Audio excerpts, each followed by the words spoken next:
The mysterious note, a strange discovery. John was walking briskly through the rain-soaked street, his hood tightly pulled over his head. As he reached his porch, his eyes fell on a small, folded note wedged under the door. His heart started pounding. Cautiously, he picked up the note and unfolded it. The message was short. "Meet me at midnight. Don't be late." No name, no signature, just these strange words. John glanced around, but the street was deserted. Who had left this note, and why? Curiosity stirred inside him, but along with it came an unexplainable sense of unease. Midnight was only a few hours away. Should he go? The midnight decision. It was 11 p.m.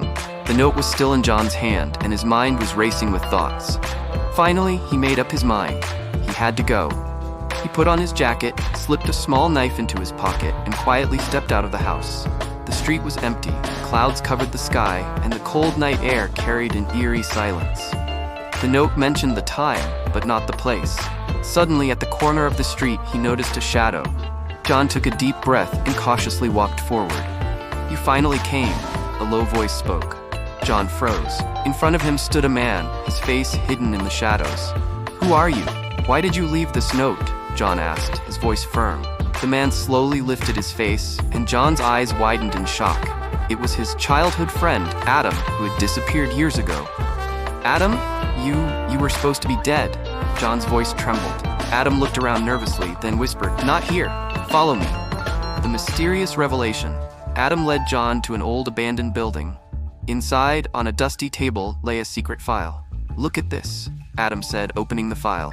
It contained several shocking photographs and classified documents. "What is all this?" John asked, confused. Adam pointed at a photograph. "These people are the most powerful figures in the city, but behind them lies a dangerous secret. I found out, and that's why I had to disappear." John scanned the photographs carefully. "But why did you call me?" Adam took a deep breath. "I need your help, John. If we don't expose this truth, these people will destroy us." John's heart pounded. His life had just changed in an instant. He had to make a decision. Was he ready to take this risk? The beginning of a dangerous mission. Raindrops tapped against the window. John glanced at the file one last time, then looked at Adam. "I'm with you," he said firmly. Adam nodded. "Then let the game begin." In the darkness of the night, two shadows set out on a new journey, a journey that would either lead them to the truth or to their destruction. But the real danger was yet to come. The deadly chase. John and Adam decided to take this secret file to a safe location. They knew that if this information fell into the wrong hands, they would be in grave danger. But just as they stepped out of the building, a pair of headlights flashed on them. "They've found us," Adam whispered in fear.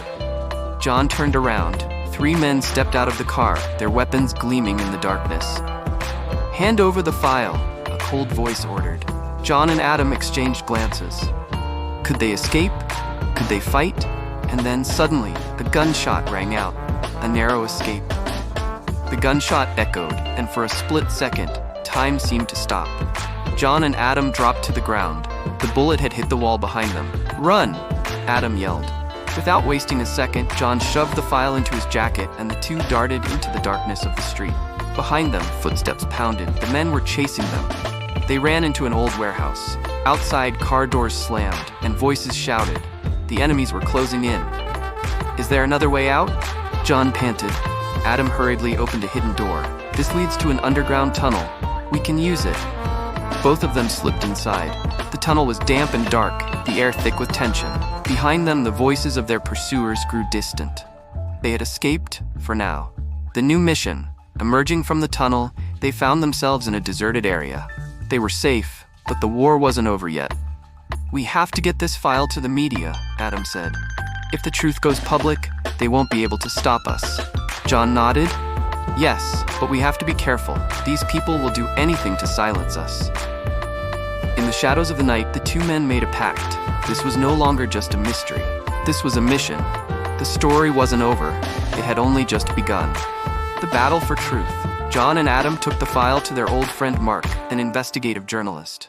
"Look at this, Mark. This is a massive scandal," Adam said, placing the file on the table. Mark flipped through the documents. As he read, his face paled. "If this is true, it could expose the most powerful people in the city," Mark muttered. But if we publish this, our lives will be at risk. The attack. Mark gathered a team of trusted reporters. They prepared to broadcast the information. But just then, a black car pulled up outside. "They found us," John whispered. Mark quickly scanned and sent the file to multiple news channels.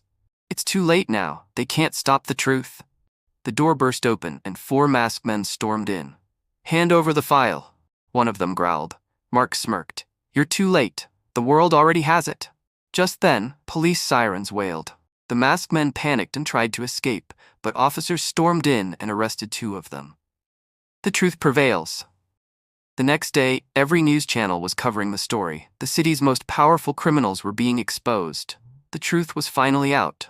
John, Adam, and Mark exchanged glances. They had won. But they knew. This was just the beginning. "We're not just ordinary people anymore," John said. "We are the ones who risked everything for the truth." And so, what began as a simple, mysterious note turned into a battle for justice. The war isn't over. The news spread nationwide. The criminals were being arrested, but the real danger was still lurking. A sinister phone call. Mark's phone rang. An unknown number. "You think this game is over?" a deep, menacing voice said. Mark's blood ran cold. "Who are you? You have no idea. But remember, this war has just begun." The call ended. Mark immediately informed John and Adam. "If they're still threatening us, it means something is still hidden," Adam said. John thought for a moment. "What if the real mastermind is still out there?" Mark scanned the file again. Suddenly, he saw a name they had overlooked, Vincent Crawford. "Who is this?" John asked. Mark searched the name on his computer. His face turned pale. This man, he could be the real mastermind. The final showdown. Just then, a black SUV stopped outside. The doors opened. 2 armed men stepped out. "They've found us," Adam whispered. John clenched his fists. "Looks like it's time to stop running and start fighting. The story isn't over yet."